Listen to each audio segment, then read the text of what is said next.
बात जुर्म से जूझते आवाम की हो या समाज में बढ़ते क्राइम ग्राफ की, अपराध की हर सूरत के पीछे छिपा होता है कोई ना कोई गुनहगार। नमस्कार, मैं हूं शुभ मिश्रा और तफ्तीश की राह में आने वाली हर कड़ी सुराग बनकर पहुंचाती है गुनहगारों को सलाखों के पीछे। आप बने रहिए हमारे साथ, क्योंकि हर जुर्म के खिलाफ हमारी तफ्तीश लगातार जारी है।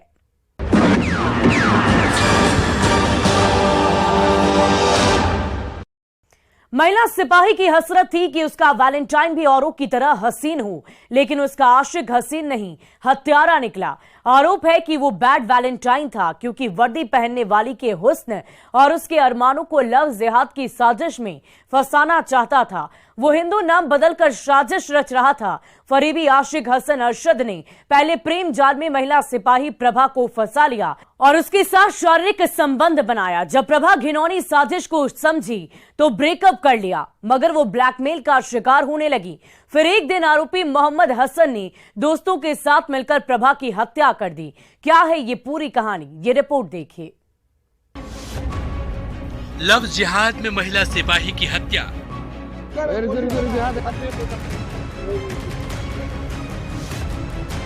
वैलेंटाइन वीक में सनसनीखेज वारदात।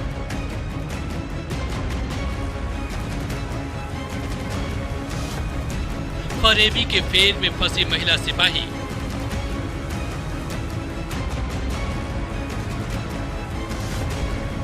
हसन अरशद ने रची खूंखार साजिश।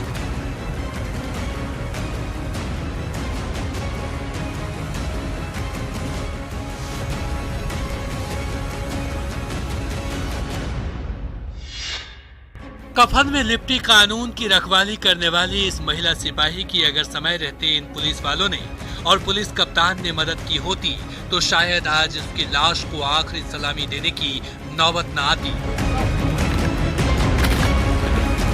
कहते हैं लिखी हुई बातें दस्तावेज बन जाती है और वे दस्तावेज कहानियां बन जाती है, मगर ये कहानियां कोई फिल्मी स्टोरी नहीं बल्कि हकीकत की दास्तां होती है, जिसमें इतनी सच्चाई होती है कि कभी कभी वो इतनी कड़वी हो जाती है कि इसे स्वीकारना जहर पीने के बराबर हो जाता है। मुंगेर के जमालपुर की रहने वाली महिला सिपाही प्रभा भारती की हत्या की कहानी भी बिल्कुल ऐसी ही है, जिसे लेकर पुलिस वाले की कार्यशैली पर कई गंभीर सवालिया निशान खड़े हो रहे हैं। स्क्रीन पर कफन में लिपटी ये लाश महिला सिपाही प्रभा भारती की है, जो अब इस दुनिया में नहीं रही, लेकिन जब तक ये जिंदा थी तो घुट घुट कर जीती थी। ये सांस तो लेती थी, लेकिन इसका दम फूलता था बस उस एक खूंखार शख्स के बारे में सोचकर जिसे ये अपना दिल दे बैठी थी। दरअसल प्रभा मोहम्मद हसन असरद उर्फ छोटू के झूठे प्रेम जाल में फंस गई थी, जो फलका थाना इलाके के मोरसंडा गांव के रहने वाले मोहम्मद हसन सईद का बेटा है। मोहम्मद हसन अरशद उर्फ छोटे ने प्रभा को अपने प्रेम जाल में फंसाने के लिए अपना नाम तक सही नहीं बताया था। परिजनों का आरोप है कि हसन उर्फ छोटे ने खुद को हिंदू बताकर प्रभा के झूठे प्रेम का नाटक किया, उसके बहुत करीब गया, कुछ निजी पलों को मोबाइल के कैमरे में कैद किया और बाद में सिपाही प्रभा भारती को ब्लैकमेल करने लगा और अंत में उसने एक घिनौनी साजिश रचकर प्रभा की जिंदगी ही तबाह कर दी। फरेबी आशिक ने अपने कुछ शातिर दोस्तों के साथ मिलकर उसे मौत के घाट उतार दिया। ब्लैकमेल किया जाता था, यही का लड़का था, कटिहार का ही था लड़का। ब्लैकमेल हमेशा किया जाता था उसको। क्या चीज़, कुछ निजी फोटो वगैरह वायरल करके ब्लैकमेल किया जाता है? हाँ, फोटो भी वायरल किया था। हसन नाम का लड़का उसको रोज मतलब तंग करता था, उसको मतलब झूठ बोलकर, वो हिंदू बोलकर उसके साथ मार्केट जाता था मतलब और घूमता था और उसको मंदिर लेकर जाता था हिंदू बोलकर। उसके बाद वो उसको उससे विवाह करना चाहता था। जब मेरी बहन को पता चला कि वो हिंदू नहीं एक मुस्लिम लड़का है, तो फिर वो उससे दूर रहने लगी और फिर उससे दोस्ती करना नहीं चाह रही थी, पर वो जबरदस्ती उसको ब्लैकमेल करने लगा। ये पूरी वारदात 8 फरवरी की रात की है, जब बिहार पुलिस में तैनात महिला सिपाही प्रभा भारती मुंगेर से कटिहार पुलिस लाइन जा रही थी। तभी कोठा थाना क्षेत्र के भटवारा पंचायत भवन के पास अपराधियों ने NH 81 पर गोली मारकर उसकी हत्या कर दी। बताया जा रहा है कि मृतक सिपाही प्रभा भारती मुंगेर के जमालपुर की रहने वाली थी। 7 फरवरी को मुंगेर में मुख्यमंत्री नीतीश कुमार की समाधान यात्रा में उसकी ड्यूटी लगी थी। जमालपुर में ही घर होने की वजह से प्रभा एक दिन के लिए रुक गई। फिर अगले दिन 8 फरवरी को ड्यूटी ज्वाइन करने के लिए कटिहार पुलिस लाइन आ रही थी, लेकिन बीच रास्ते में ही उसकी हत्या कर दी गई। वारदात के वक्त भी प्रभा ट्रैक सूट और पुलिस वाला बूट ही पहनी हुई थी। हत्या की इस वारदात से इलाके में सनसनी फैल गई। लोगों ने पुलिस को इसकी जानकारी दी। सूचना पाकर मौके पर पहुंचे थाना अध्यक्ष रूपक रंजन सिंह ने मौत की पुष्टि की, लेकिन हत्या के पीछे की वजह किसी को मालूम नहीं थी। पुलिस ने कागजी कार्रवाई और पोस्टमार्टम के बाद मामले की छानबीन शुरू की। तफ्तीश की राह में जब पुलिस ने परिजनों से बात की तो उन्होंने एक सनसनीखेज खुलासा किया। मृतक की बहन प्रतिभा ने बताया कि प्रभा कई दिनों से परेशान चल रही थी और इस परेशानी की वजह कोई और नहीं बल्कि उसका फरेबी आशिक मोहम्मद हसन अरशद उर्फ छोटू था, जिसने प्रभा को लफ्ज़ जिहाद के जाल में पूरी तरह जकड़ लिया था। हसन नाम बदलकर 2 साल से प्रभा के साथ झूठे प्यार का नाटक कर रहा था। वह उसके साथ समय बिताता था। दोनों एक दूसरे के साथ प्यार बांटते थे। धीरे धीरे समय के साथ दोनों का रिश्ता और भी गहरा होते चला गया और बात बहुत आगे तक पहुंच गई। जिस लड़के ने महिला सिपाही को अपना नाम तक नहीं सही बताया, उसके साथ वो घंटों बातें करने लगी। फरेबी आशिक के फेर में वो इतना आगे निकल गई कि दोनों मन के साथ साथ तन के भी काफी करीब आ गए। प्रभा धोखेबाज प्रेमी के प्यार में इस कदर अंधी हुई कि उसे होश ही नहीं रहा। वो प्यार में पागल होकर निजी पलों को भी मोबाइल के कैमरे में कैद करने लगी। यहाँ तक तो सब कुछ ठीक चल रहा था, सब छोटे हसन के प्लान के मुताबिक ही चल रहा था। लेकिन एक दिन प्रभा को सच्चाई पता चल गई, जिसके कारण उसने हसन से ब्रेकअप कर लिया। लेकिन हसन ने प्रभा का पीछा नहीं छोड़ा। उसने अपने प्लान बी को एक्टिव किया और फिर शुरू हुई कहानी कुछ खास तस्वीरों के बल पर ब्लैकमेलिंग की। हसन प्रभा की तस्वीरों को सोशल मीडिया पर वायरल करने लगा, जिससे प्रभा काफी तनाव में आए। वह परेशान रहने लगी। उसने काफी दिनों तक किसी को कुछ नहीं बताया, मगर जब मोहम्मद हसन और ज्यादा परेशान करने लगा तो प्रभा ने घर वालों को पूरी घटना की जानकारी दी, जिसके बाद मोहम्मद हसन पूरे परिवार के साथ जान से मारने की धमकी देने लगा।